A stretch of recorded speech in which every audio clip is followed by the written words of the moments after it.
Hey everyone, welcome back to the channel. My name is Alexander Howell, and today we're going to talk about a few differences between Cancun and Merida. But I did want to just preface this with the idea that if I seem a little out of it today, I have a boot on my left foot because sometime between jiu-jitsu and working out yesterday, I messed up a tendon or two really bad in my foot. So if I wince every once in a while, please, hopefully that's edited out. But if I do, you now know why. So again, my name is Alexander Howell. Please feel free to follow me at Alexander from KC on most social media, especially Instagram, where you'll be able to see a picture of my boot that I posted just this afternoon. But outside of that, we're going to talk about a few differences between Cancun and Merida. Also, if you want to direct text me, the number is 816-727-7740. That again is a text directly to me. And last but certainly not least, feel free to join this channel. There's a link down in the description below, or just go to the main page of this channel, click join, and you can have a traveler or a voyager. That just helps the channel grow a little bit better, a little bit faster. And thank you all so much for your support.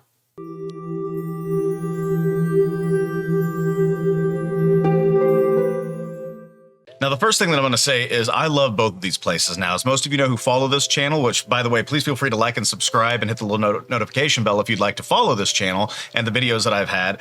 But most of you that follow the channel know that my wife and I took about a 4-week sabbatical about a year and a half ago down to Merida, and we purchased a home while down there that is currently in renovation, which you'll also be able to see pictures like that up on my various social medias. But the fact is, we absolutely fell in love with the city. Merida is a colonial town, whereas Cancun, for the most part, is more of a hotel district. And basically what I'm speaking to is more of the tourist looking facade of each city. I'm not talking about the intricacies of city life there. This is purely about travel and the idea, what people see from the outside.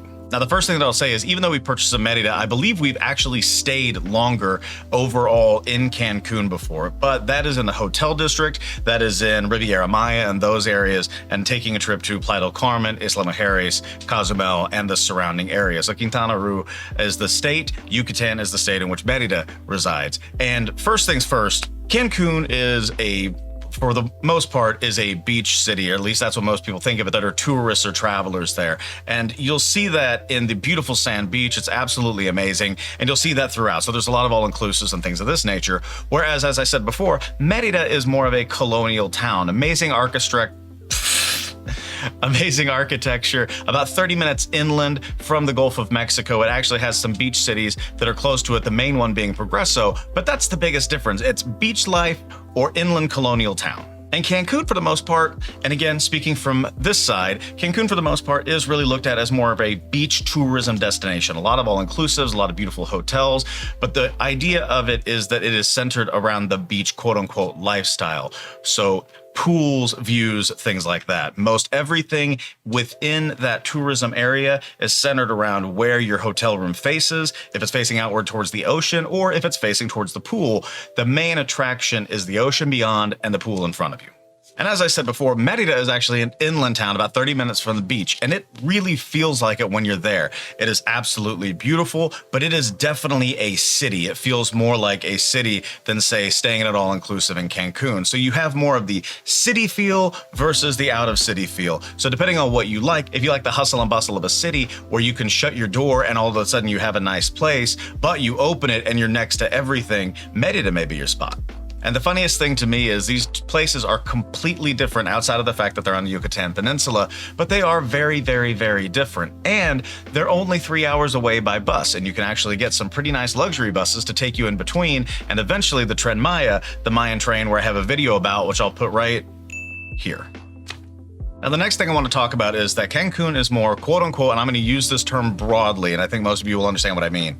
When you're in the hotel district, when you're in that kind of area, it feels more, quote unquote, Americanized. It feels very English speaking. Pretty much everywhere you go feels like it is built simply for the tourists that are coming there from Canada, the US, England, so on and so forth. And you really don't need, and this is going to sound bad, and bear with me, but you really don't need to understand much Spanish in order to get around. Everything is very English or Spanish. So it helps the tourism area, especially because they know that that's one of their main drivers. But it's not just that. The bars, the restaurants, the nightlife, they all feel like they're kind of built around this idea of what are tourists wanting when they come here? What's the lifestyle they're expecting? And especially with the boom of spring break in the late 90s, early 2000s, especially when you think about MTV, That lifestyle feels very prominent down there compared to Merida. And one last bit about that, I'm not denying that it's incredibly fun and it's a very easy vacation. Like I said, we've actually gone on more vacations to Cancun and the surrounding areas than we have even in Merida, even though we spent a month there. I bet we probably spent a total of 2 to 3 months in Cancun on separate all-inclusive and non-all-inclusive vacations. So it is absolutely an amazing place to visit, and I highly recommend it. But if you're looking for a different feel, Merida is. Now, what I said in the very beginning is that Cancun feels a lot more quote-unquote Americanized. Merida does not feel that way, at least to me. For the most part, when we've been down there, it definitely behooves you. It helps you in a significant way to know a lot of Spanish, or at least a little Spanish, as opposed to English. And again, for those of you who are saying you need to learn a language to come in the country, trust me, I've had several videos where I talk about this fact.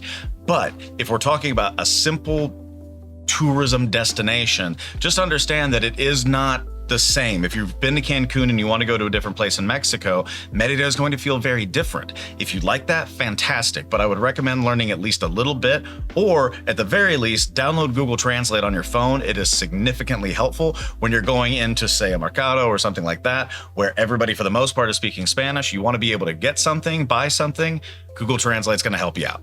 So on top of that, Merida is going to feel, as I've said before, a little bit more traditional, and that's not just in what you see, it's also in the population. Now, the populations actually are not too different between Cancun and Merida. Merida is technically a bigger city, but Cancun, the last time I checked, had about 880-some thousand people living there. Now, I didn't check the actual expat numbers that are living in Cancun, but there was a reason for that. It wasn't because I wanted to brush it off. It's because when you get there, the feel is that there are so many tourists. The expat number, in my mind, didn't matter as much. And here's why. There are so many people that you'll see that when you go to Merida, it's going to feel like a more traditional mix of people that are in a Mexican colonial town. And in fact, the state of Yucatan has about 2.3 million people in its population. The closest record that I could find, and again, there are issues, and this is going to sound interesting, being from somebody from the United States, there are people that are living in Mexico that are from the United States that have actually overstated the visa requirements. So technically, there are illegal Americans in Mexico and Canadians and all kinds. So you need to get a permanent visa if you're going to stay there for a certain period of time. Feel free to look that up on the government's website because some things do change, and I want this video to be something that's a little bit more permanent. Feel free to look those numbers up as far as the permanent residency is concerned. But one thing to think about is just as a general feel, you are going to see more of a native Yucatecan population as opposed to a place that is built around tourism. And that is from one person's perspective, i.e. this guy, but that has been the way that I have seen it since I've been traveling to each location. Now, in the state of Yucatan, I did tell you that there are about 2.3 million people. There are a little over 1 million in the actual city of Merida that we're discussing. And the closest numbers that I could find are about 10,000 expats that are legally registered living in the state of Yucatan. So 2.3 million in the entire state, about 10,000 are expats. So even though you're going to see a lot of tourism in Merida, and the numbers actually show that there is more quote-unquote tourism in Merida, some of that's also going to be coming from places like Mexico City and the different cities in Mexico, as opposed to just simply Canadians and Americans. But from what I've been able to see, from what I've understood and followed, for the most part, Merida is more of a traditional expat destination, whereas Cancun is more of a traditional tourist destination. So the next thing I want to talk about is, and I get this question a lot when you guys email me, and oh, by the way, feel free to send me an email. The easiest way to do it is go to my website, alexanderhowell.com, and feel free to go to the contact us page. That sends me an email directly. So if it looks like I'm registering you for something, it is literally just an email that gets sent to me. But alexanderhowell.com, go to the contact us page and just contact me if you do have any questions or comment down below. Anyway, getting back to it. I think when most people think about Cancun, they think about what is called all-inclusive. And that basically means that you pay one price, and as long as you stay on that property or one of the properties that's affiliated with the hotel, your meals, your drinks, everything is paid for. Now, there are some exceptions. You can always pay a little bit more to get something really nice.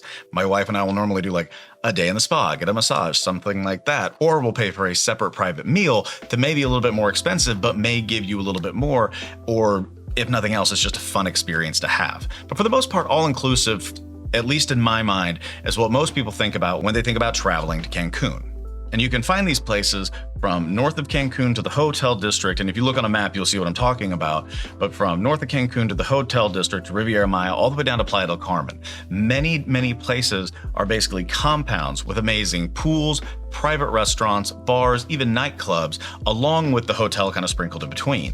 But because of this, it makes for a very nice, kind of concise vacation where you're able to experience a wonderful place, a beautiful view, fantastic food, fantastic drinks, and you don't have to think about it the rest of the time. You pay your fee, you're in, and you're gone when your plane leaves. Now, the fact is, you're not going to find a lot of this in Merida and the surrounding areas. Now, are there some? Of course, but when I typed it in online to TripAdvisor, I said best all-inclusive in Merida. The first place that it sent me was actually in Telchac Puerto, which is a beach city about 35 miles north and then east of the city. I hope that's east on your side. Anyway, if it's not that way, it's fine. Don't worry about it. But northeast of Merida. Why did I go into that? And that place was called Reef Yucatan Hotel and Convention Center. This is not me recommending it. That was literally the place that it brought up. That is neither in Merida, nor is it in Progreso, which is the main town just north, but it is in a beautiful area called Telchac Puerto and a wonderful small little town just on the outskirts of it. So if you're not going to do all-inclusive, what does that mean? Well, the truth of the matter is it means you can do pretty much whatever you want outside of that. Merida has some amazing hotels, whether it's something as normal as the Hyatt Regency, which we have actually stayed in several times, and I have a video about that as well. But so again, check out the channel, but plugging, have to do it. But the Hyatt Regency Hotel is a very nice hotel. Right across from it is another one. Right across from that is another one. Fantastic, normal hotels where you get a fantastic room, you pay for the price, and you enjoy it. Or you can do something like a boutique hotel. And I've talked a lot about El Palacito Secreto. Not that I have been there, but my parents stayed there. They would tell you if it wasn't a good hotel, and they absolutely love it. So El Palacito Secreto, another place that I would absolutely recommend, only because some very picky people in my family, i.e. my parents, really did enjoy it. On top of that, you have a huge Airbnb community. Now, most of the places in Cancun are going to be these massive compounds, massive hotels right on the beach. Now, there are absolutely some houses that are on the beach, and especially if you go across to, let's say, Isla Mujeres, which is where we originally thought about purchasing, there are tons of houses along the beach, and they are beautiful and have amazing views. But if you're talking about Merida, the inland colonial city, or even Progreso and some of the other places, one of the best options that you have is getting an Airbnb. This is actually what we did the first time we went down there for a month, and what we are doing on our upcoming trip here in August. We got an Airbnb on the beach, absolutely amazing, beautiful, great communication with the owner, had a fantastic 5-star recommendation. And it's the same thing for the place that we're staying at in Merida proper this time. It's right off the main street called Paseo de Mateo. It's next to everything, but it's the easiest thing, at least in our experience, in the world.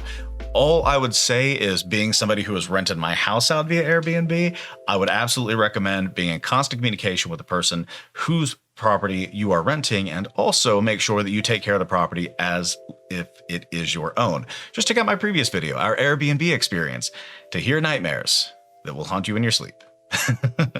Okay, seriously though, so to drive this point home, I just want to make this kind of summarization of what I just said.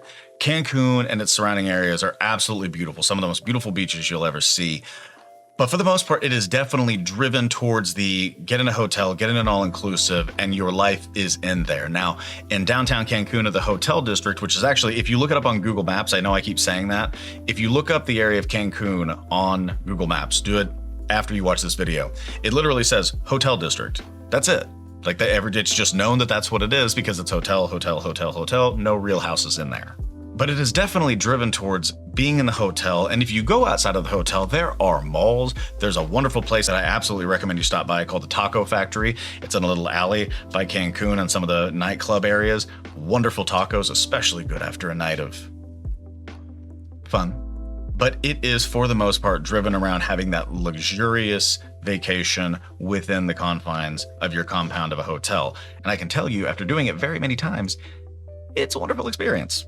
But when you think about going to Merida, it is really driven more towards the outside of the hotel experience. I would equate it to going to an private island is kind of like Cancun. It's not private, don't get me wrong there. But going to a private island is more like what you're looking for if you go to Cancun, where you're on your own, you're looking at the beach, but there's not a crazy amount to do unless you breach the island, unless you breach the hotel. But if you're traveling to Merida, really what you're going to experience is your hotel might be fantastic. Your Airbnb might be amazing with a pool and air conditioning and just amazing things. But stepping outside of those places is really what you're driven toward. You want to go for a day on the beach? Fantastic. Go north, go to Progreso, go to Chuburna, Chelem, go to Chicxulub, go to where we stayed, Guaymatoon, which there's nothing really there, but if you're going to stay in a house there, stay there for the weekend.